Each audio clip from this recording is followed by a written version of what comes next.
Bismillahirrahmanirrahim. Assalamualaikum warahmatullahi wabarakatuh. Kami Apriliana Nurrahayu, Wirahayu, Kitasari, Pina Anggiani, Tita Oktavia, dan Yohanita Titin dari Administrasi Pendidikan 2018 Universitas Pendidikan Indonesia akan mencoba menjelaskan mengenai perencanaan pembelajaran dengan subjudul merencanakan dan mengaktifkan pembelajaran di sektor pembelajaran seumur hidup. Selamat menyimak. Bab 1. Menegosiasikan tujuan pembelajaran. 1. Menginduksi peserta didik. 2. Kegiatan icebreaker. 3. Menyetujui peraturan dasar dengan peserta didik. 4. Peran penilaian awal dalam proses belajar mengajar. 5. Metode penilaian awal yang berbeda. 6. Perencanaan dan perundingan tujuan pembelajaran.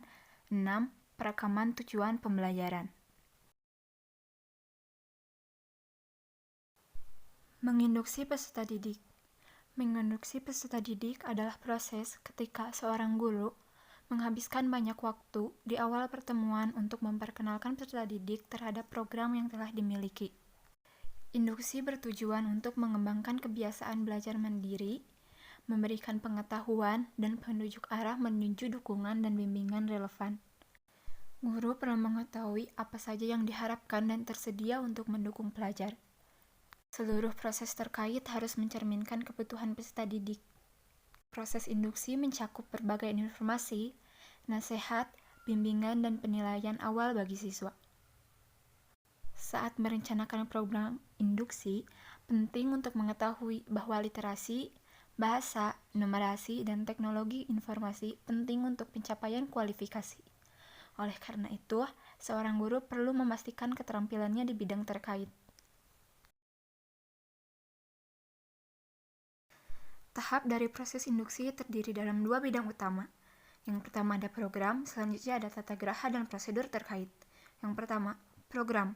Program terdiri dari persyaratan masuk yang harus dipenuhi oleh peserta didik, pengenalan terhadap tim juga staf yang bekerja, ikhtisar program, komitmen waktu, meliputi kelas, tutorial, ulasan, atau pekerjaan rumah. Lalu selanjutnya ada sumber daya yang sesuai, pengenalan penilaian apa saja yang akan dilakukan mulai dari penilaian awal hingga penilaian akhir. Lalu ekspektasi meliputi kehadiran dan tanggal target pertemuan. Penunjuk arah berupa dukungan belajar, juga tanggal, waktu, dan hari libur. Sedangkan tata geraha dan prosedur terkait terdiri dari semua bangunan yang menunjang proses belajar mengajar, juga kebijakan dan prosedur yang dapat mempengaruhi semua aspek pengalaman belajar para siswa. Misalnya, kebijakan kesempatan yang sama, juga kebijakan pengaduan. Kegiatan icebreaking. Secara singkat, kegiatan icebreaking merupakan jeda dalam kegiatan belajar mengajar yang ditujukan agar pelajar tidak jenuh dan bosan selama materi disampaikan. Kegiatan icebreaking yang dipilih dengan baik dapat memudahkan peserta didik menemukan suasana positif untuk berinteraksi dan mendorong minat dalam pengalaman belajar secara keseluruhan. Sebaliknya, kegiatan icebreaking yang tidak sesuai akan menjadi bumerang dan membuat minat peserta didik untuk turut serta menjadi berkurang.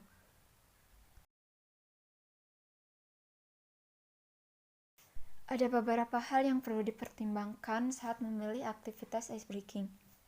Yang pertama ada ukuran kelompok, yang kedua tujuan icebreaking, yang ketiga persiapan apa-apa saja yang diperlukan untuk melakukan kegiatan icebreaking, yang keempat bahan-bahan apa saja yang diperlukan, yang kelima alokasi waktu yang tersedia.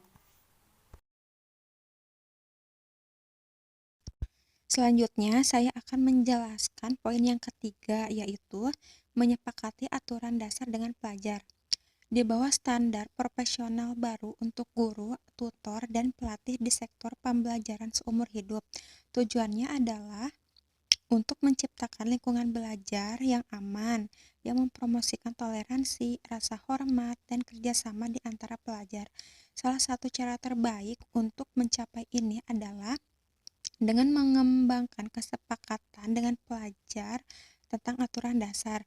Nah, ini adalah aturan yang harus disetujui oleh dan diikuti oleh semua pelajar dalam kelompok, melibatkan pelajar dalam proses mendorong mereka untuk mengambil tanggung jawab dan rasa memiliki untuk pembelajaran mereka sendiri. Pelajar ini akan belajar dengan baik lingkungan di mana mereka dapat berpartisipasi, menyuarakan pendapat mereka, mengajukan pertanyaan, dan secara aktif terlibat dalam menentukan bagaimana mereka itu akan belajar. Selanjutnya, ada peran penilaian awal.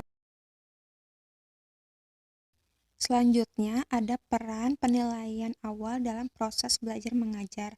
Di sini ada pengertian dan perannya.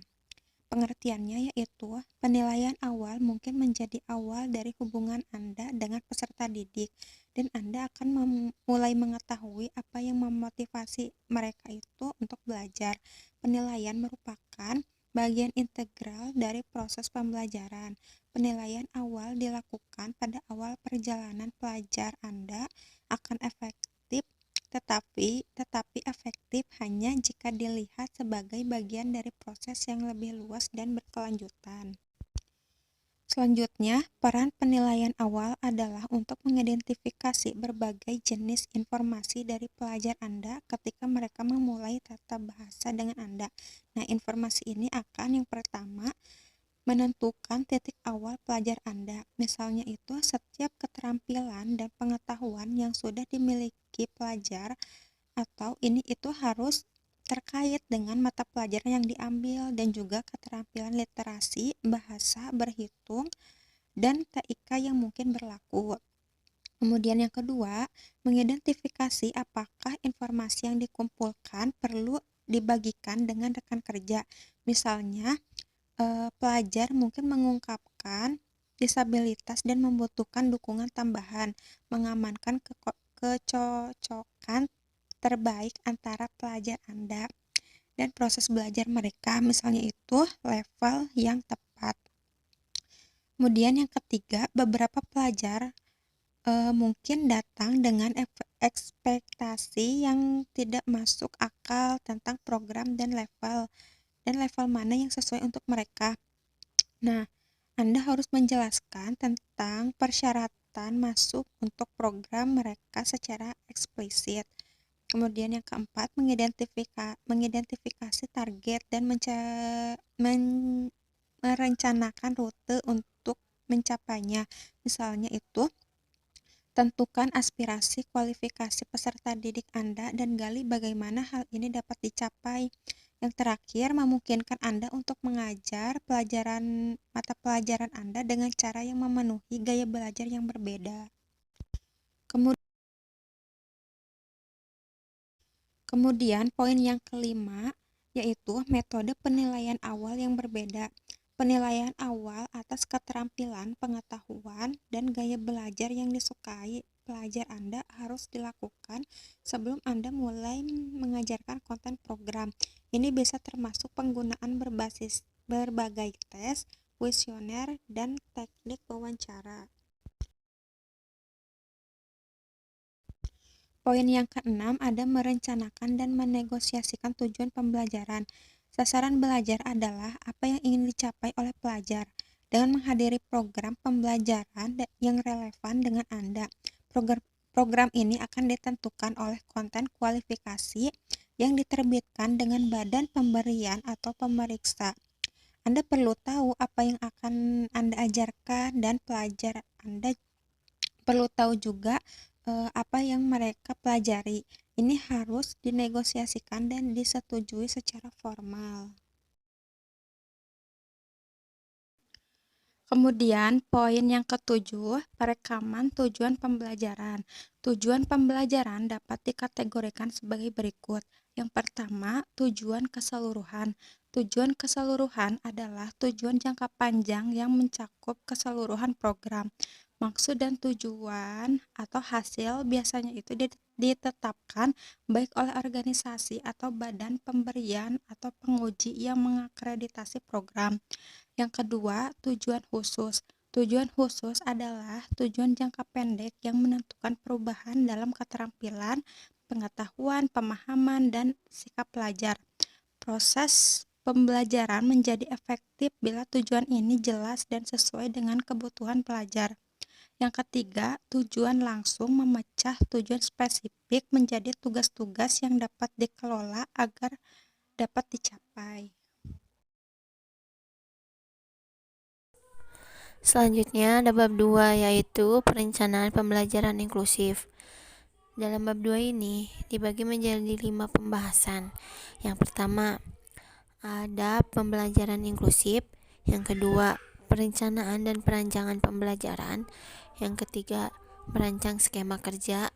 Yang keempat, merancang dan menyesuaikan rencana sesi. Yang kelima atau yang terakhir ada ketidakmampuan dan kesulitan belajar.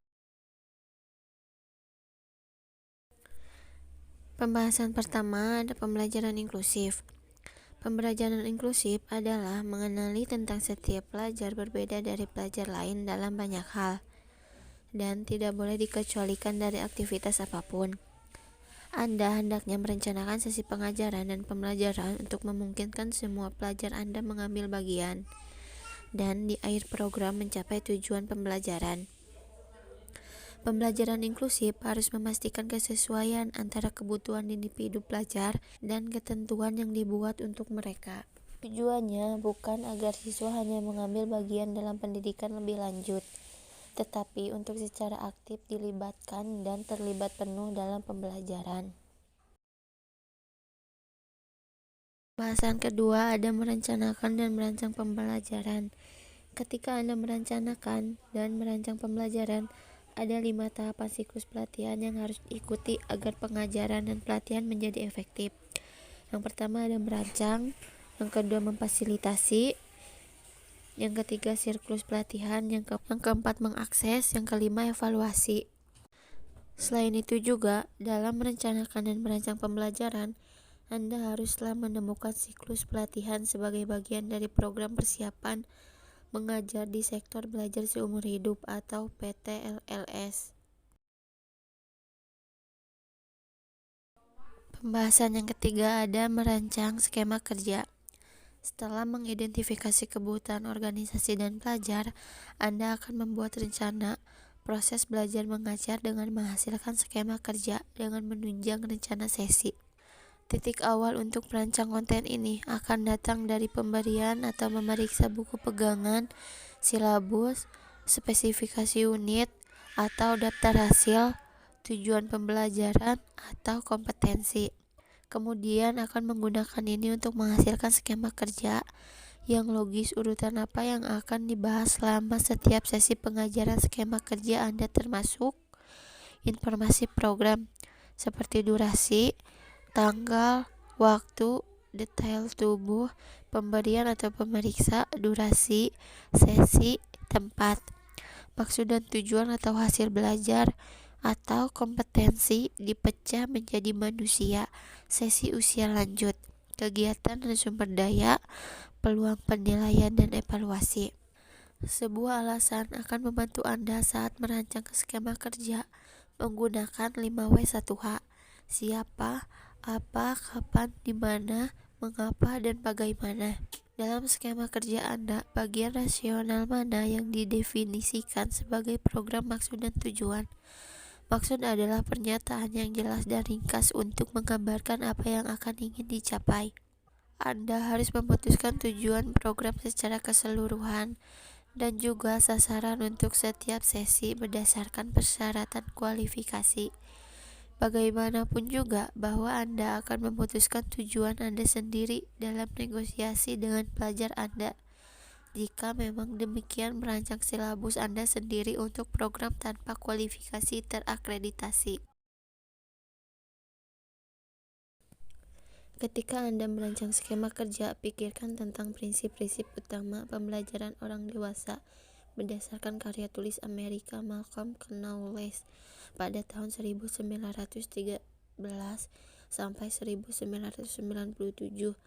Ada 6 prinsip utama pembelajaran orang dewasa.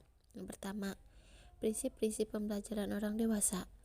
Orang dewasa perlu mengetahui mengapa, apa, dan bagaimana mereka belajar. Yang kedua, konsep diri mereka penting. Mereka sering ingin menjadi otonom dan mengatur diri sendiri. Yang ketiga, pengalaman sebelumnya berpengaruh. Dapat digunakan sebagai sumber pembelajaran saat ini. Dapat juga membentuk sikap terhadap pembelajaran saat ini. Yang keempat, kesiapan untuk belajar itu penting. Orang dewasa biasanya belajar paling baik ketika sesuatu memiliki nilai langsung. Yang kelima, orang dewasa sering fokus pada pemecahan masalah dalam konteks atau situasi yang penting bagi mereka.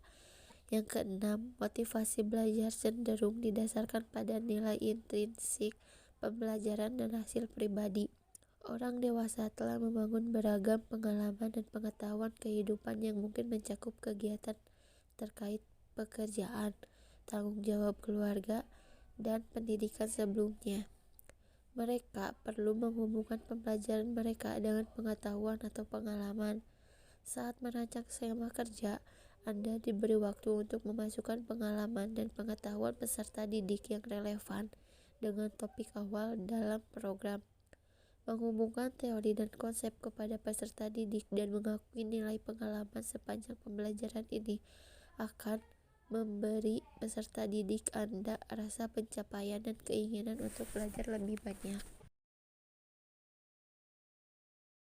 Merancang dan menyesuaikan rencana sesi. Rencana sesi berisi lebih banyak detail daripada skema kerja dan dirancang untuk sesi pengajaran tertentu. Ketika menggunakan rencana sesi yang sudah dibuat, kemungkinan tidak dapat diubah atau menyimpang dari rencana sesi tersebut, karena harus sesuai untuk tujuan yang sedemikian rupa sehingga pembelajaran berlangsung diatur dalam konteks yang realistis untuk program dan kualifikasi sambil memenuhi kebutuhan individu pelajar. Rencana sesi harus mencangkup 1. Maksud dan tujuan atau hasil pembelajaran. 2. Konteks sesi, misalnya referensi silabus atau program yang disampaikan. Ketiga, identifikasi keterampilan fungsional untuk ditanamkan selama pengajaran. Yang keempat, sumber daya yang dibutuhkan. 5. Kegiatan belajar mengajar dengan waktu yang dialokasikan atau bersikap fleksibel. 6. Metode penilaian. Dan 7. Evaluasi diri. Kegiatan belajar mengajar harus disesuaikan dengan gaya belajar yang disukai pelajar. Akan jauh lebih sederhana jika semua pelajar memulai dari titik yang sama dan belajar dengan cara yang sama. Namun, seorang guru harus menyadari bahwa setiap pelajar akan belajar dengan cara yang berbeda dan dengan kecepatan yang berbeda. Saat merencanakan sesi, ada pun yang harus dipertimbangkan, yaitu 1. Gaya belajar yang disukai, misalnya visual, aural, baca atau tulis, dan sebagainya. Yang kedua, menggunakan aktivitas praktis yang terkait dengan pengalaman kerja nyata. Yang ketiga, mengundang pembicara tamu, misalnya pelajar sebelumnya yang telah maju lebih dulu atau lebih jauh. Adapun yang harus dilakukan guru di awal sesi yaitu 1. Menyambut pelajar dan menangani setiap pemberitahuan yang berkaitan dengan program. 2. Menyelesaikan semua dokumen. Yang ketiga, rekap pembelajaran minggu sebelumnya. Ajukan pertanyaan untuk mengkonfirmasi pengetahuan dan berikan waktu untuk pertanyaan dari peserta. Yang keempat, memperkenalkan maksud dan tujuan atau hasil pembelajaran dari sesi atau apa yang akan mereka lakukan. Di akhir sesi, pengajar dapat mengajukan beberapa pertanyaan terbuka untuk memeriksa pengetahuan dan memberikan pujian, dorongan, dan umpan balik yang positif. Pengajar juga dapat merangkum hasil pembelajaran yang telah dilakukan. Ketidakmampuan dan kesulitan belajar. Pada titik tertentu, pelajar mungkin membutuhkan bantuan tambahan dalam pembelajaran. Beberapa akan mengalami kesulitan belajar khusus yang berkaitan dengan pembelajaran bahasa dan pengembangan keterampilan. Berikut adalah beberapa kondisi yang mungkin ditemui. 1. Disleksia. 2. Dispraksia. 3. Disgrafia. 4. Gangguan spektrum autistik atau sindrom Asperger. 5. Diskalkusia. 6. Attention Deficit Hyperactive Disorder atau disingkat ADHD. Kemajuan teknologi telah membuat perbedaan besar bagi peserta didik yang memiliki kesulitan dan kecacatan belajar, memungkinkan mereka untuk mengakses kesempatan belajar yang sesuai. Hal ini terutama berlaku untuk pelajar yang memiliki gangguan fisik atau sensorik dan juga bagi mereka yang menderita disleksia atau memiliki kesulitan belajar lainnya. Teknologi pendukung dan pendukung menyediakan sarana akses dalam pembelajaran bagi mereka yang buta atau terlihat sebagian, menderita disleksia, memiliki kondisi degeneratif yang melelahkan, tuli atau memiliki pendengaran parsial, mengalami kesulitan dengan manipulasi dan kontrol motorik halus, serta mengalami kesulitan dalam berbicara. Dalam bab 3 dengan subbab strategi mengajar dan belajar akan membahas mengenai mengajar dan belajar, mengintegrasikan keterampilan literasi, bahasa, berhitung, dan TIK dalam konteks pengajaran, penilaian, umpan balik, serta jaminan kualitas. Selanjutnya saya akan menyampaikan tentang mengajar dan belajar. Ada banyak macam-macam strategi dan metode belajar mengajar, bergantung pada jenjang siswa yang diajarkan. Dalam mengajar, seseorang perlu memilih metode yang sesuai dengan topik, tingkat siswa, dan kemampuan siswanya. Guru juga harus mempertimbangkan lingkungan tempat mengajar, sumber daya yang tersedia, pengetahuan pelajar sebelumnya, dan pengalaman gurunya sendiri. Setelah itu barulah memutuskan pendekatan yang akan diambil. Apakah mengajar secara formal, misalnya memberikan ceramah, atau secara informal, misalnya memfasilitasi diskusi kelompok. John Dewey percaya bahwa sekolah formal masih kurang dari potensinya. Dia menekankan memfasilitasi pembelajaran dengan mempromosikan berbagai kegiatan daripada dengan menggunakan metode tradisional yang berfokus pada guru.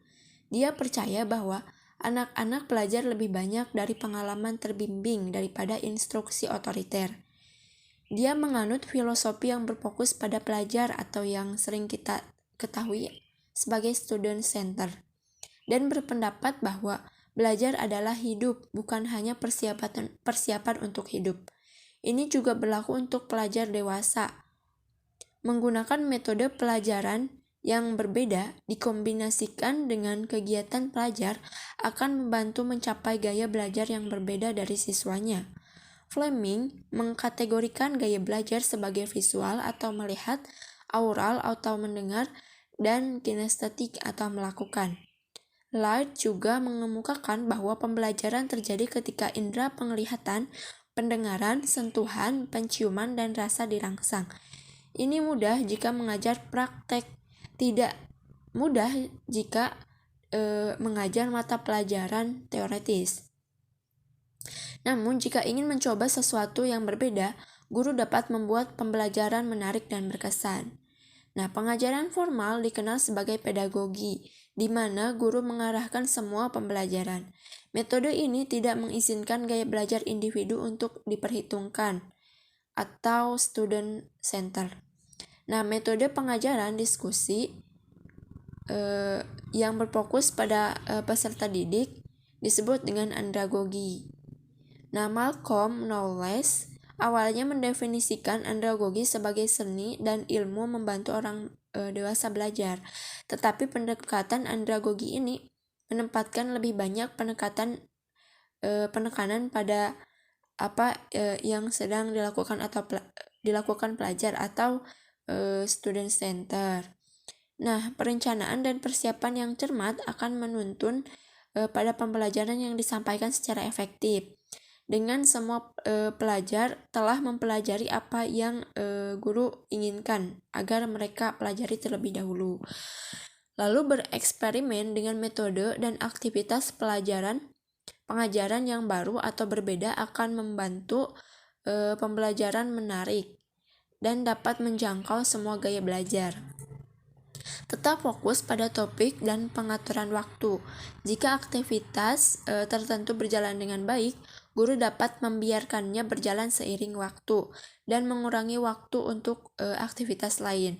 Jika guru memiliki waktu luang di akhir sesi, mintalah setiap pelajar secara bergiliran untuk menyatakan satu hal yang telah mereka pelajari selama pembelajaran.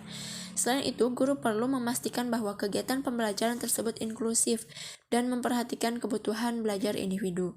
Selalu ikuti pedoman kesehatan dan keselamatan dan lakukan penilaian risiko yang relevan atau perkiraan buruk yang akan terjadi.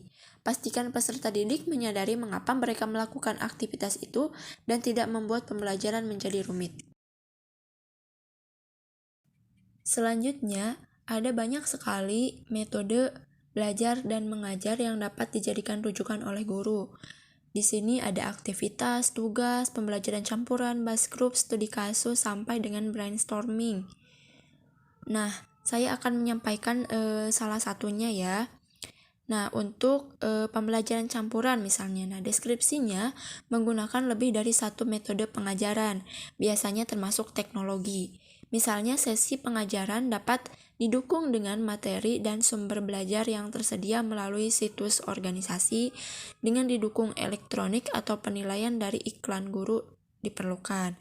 Nah, kelebihannya, belajar dengan metode ini dapat digabungkan, memungkinkan semua gaya belajar menjadi pasangan pengajaran formal dapat didukung dengan pembelajaran informal. Sedangkan kekurangannya, tidak semua peserta didik memiliki akses ke teknologi. Berikutnya ada mengintegrasikan keterampilan literasi, bahasa, berhitung, dan TIK dalam konteks pengajaran.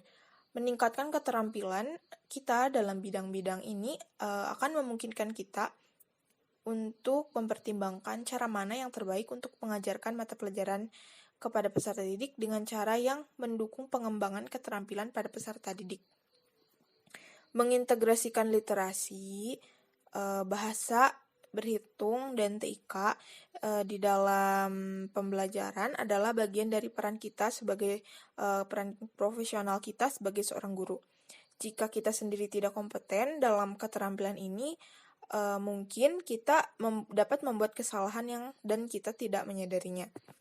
Saat merencanakan sesi pembelajaran, kita harus mempertimbangkan aspek mana dari keterampilan ini yang ingin didemonstrasikan oleh peserta didik, ingin diterima dan diterima oleh peserta didik dalam konteks mata pelajaran yang mereka pelajari. Beberapa contoh dari pengintegrasian keterampilan ke dalam sesi pembelajaran, misalnya contohnya dalam literasi, contohnya dalam bentuk membaca, menulis, mengeja, tata bahasa, kemudian tata baca dan sintaks. Berikutnya dalam bahasa, dalam bentuk berbicara, mendengarkan, bermain peran, dan wawancara. Kemudian berhitung itu dalam bentuk perhitungan, interpretasi, evaluasi, dan pengukuran. Dan TIK itu dalam pembelajaran online, e-learning, pengolahan kata, penggunaan virtual learning environment, dan juga email. Sebagai seorang guru, kita dapat memainkan peran penting dalam memberikan kesempatan untuk mengembangkan keterampilan literasi, bahasa, berhitung, dan juga TIK siswa. Merupakan tanggung jawab kita untuk terus memperbarui keterampilan kita sendiri dalam bidang ini dengan melakukan pengembangan profesional, memperbaiki diri sendiri, dan meningkatkan keterampilan peserta didik. Slide berikutnya ada penilaian. Penilaian adalah ukuran pembelajaran pada titik waktu tertentu. Keterampilan, pengetahuan, dan juga sikap yang relevan dapat diukur terhadap suatu subjek atau kualifikasi. Sebagai seorang guru, kita perlu mengetahui seberapa baik kemajuan peserta didik dan untuk merencanakan pelatihan dan penilaian lebih lanjut jika diperlukan.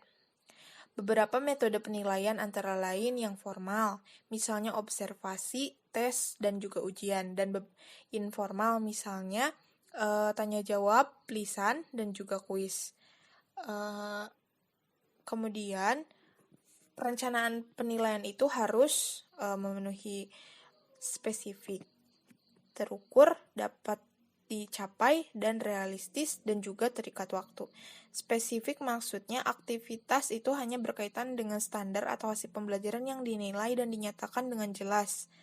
Jadi lebih spesifik. Kemudian terukur itu aktivitas penilaian itu dapat diukur terhadap standar atau hasil pembelajaran, sehingga celah itu dapat diidentifikasi. Kemudian dapat dicapai, aktivitas dapat dicapai pada level yang tepat. Kemudian realistis, kegiatan tersebut relevan dan dapat memberikan hasil yang konsisten. Kemudian terikat waktu, itu tanggal atau waktu target untuk setiap aktivitas telah disetujui oleh guru dan juga peserta didik. Jadi adanya kesepakatan kedua belah pihak.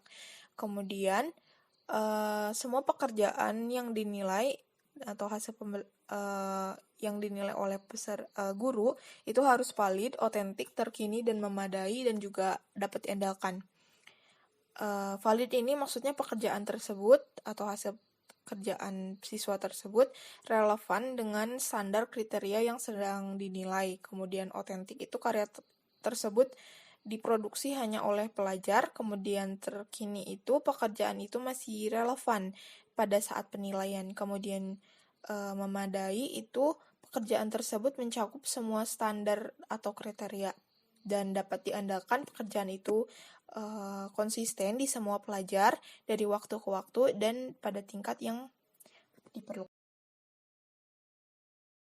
Slide berikutnya ada umpan balik atau feedback. Ini dapat dilakukan secara formal setelah penilaian ataupun secara informal selama sesi pembelajaran. Semua peserta didik itu harus perlu mengetahui bagaimana mereka berkembang. Ini dapat membantu, mendorong, dan memotivasi peserta didik. Saat memberikan umpan balik atau feedback, kita harus memastikan bahwa feedback tersebut konstruktif, dapat membangun, kemudian spesifik, jelas, dan juga berkembang. Penting untuk menjaga agar peserta didik itu tetap termotivasi dan apa yang kita katakan dapat membantu peserta didik. Umpan balik itu dapat berbentuk tertulis dan juga lisan. Jika kita menulis umpan balik untuk dibaca oleh peserta didik, misalnya dalam hasil pekerjaan mereka, kita harus mempertimbangkan apakah peserta didik itu dapat mengerti atau tidak. Kemudian, jika kita membuat umpan balik yang tertulis, kita harus menyimpan catatan umpan balik tersebut, karena jika kita memberikan umpan balik tertulis kepada pelajar atau kepada peserta didik tentang tugas mereka yang membutuhkan pengembangan lebih lanjut, jika hilang kita masih memiliki catatannya dan mengetahui seberapa jauh perkembangan dari peserta didik. Kemudian umpan balik secara lisan atau dalam bentuk verbal. Jika kita memberikan umpan balik verbal individu, kita harus mempertimbangkan kapan dan di mana kita akan melakukannya agar tidak mempermalukan peserta didik dengan cara apapun. Dan kemudian kita juga harus mempertimbangkan nada suara dan sinyal nonverbal peserta didik saat menerima umpan balik tersebut untuk memungkinkan kita membuat mereka tetap termotivasi. Misal selain itu, umpan balik teman berguna untuk mengembangkan dan memotivasi peserta didik dan harus dikelola dengan baik. Kita perlu memberikan nasihat kepada peserta didik tentang bagaimana melakukan ini secara efektif tanpa mengecewakan teman-temannya. Kadang-kadang pelajar itu lebih mempertimbangkan apa yang dikatakan teman mereka daripada apa yang mungkin kita sebagai pendidik katakan. Berikutnya, pada slide berikutnya ada kualitas asuransi atau quality assurance. Untuk memastikan kita mengajar dengan benar dan efektif dan memastikan dan menjaga pembelajaran yang sedang berlangsung ini tetap terjaga mutu layanannya. Ada berbagai kegiatan yang akan dilakukan oleh organisasi sendiri dan badan eksternal, antara lain memvalidasi program untuk pengiriman, kemudian observasi belajar mengajar, survei dan kuesioner, pertemuan tim, standarisasi praktik pengajaran dan penilaian, tinjauan dan evaluasi program, termasuk analisis retensi dan pencapaian, kemudian verifikasi dan moderasi internal dan eksternal, kemudian menindaklanjuti dan menganalisis alasan pengaduan dan banding, meninjau kebijakan dan prosedur, laporan penilaian diri dan inspeksi, dan audit eksternal oleh Badan Pendanaan dan Inspeksi. Cukup sekian dari kelompok kami. Terima kasih karena telah menyimak. Wassalamualaikum warahmatullahi wabarakatuh.